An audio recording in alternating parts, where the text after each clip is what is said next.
يا كريم يا كمال يا كريم الله يا كمال هو يا كريم يا كمال يا كريم الله يا كمال يا كريم هو يا كمال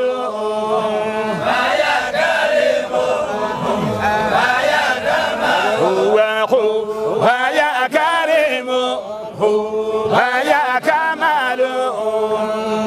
يا كريم. وحافظة جونكل ee degmada Yaqshiid ee magaalada Muqdisho waxaa ka dhacay galabta siyaaradii 14aad Xaaji Xuseen Maxamuud Xaayo oo ahaa xaaji cumrigiisa ku bixiyay oo qidmeynta diinta Islaamka wuxuuna xaajiga sidoo kale ahaa u gargaaraha agoonta iyo dadka danta yar waxaana ka soo qayb galay galabta siyaarada xaajiga dariiqada Axmadiya gaar ahaan Raxmaaniya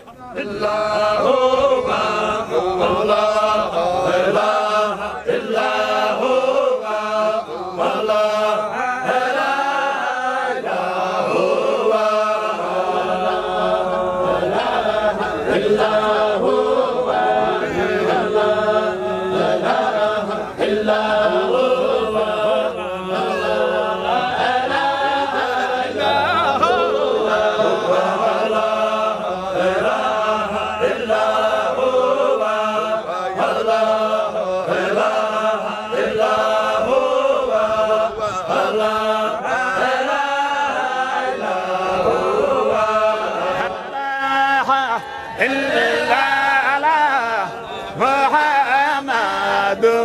مختار الله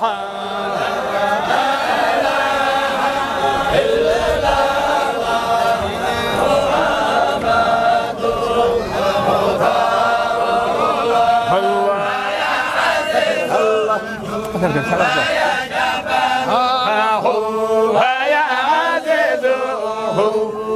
يا جبار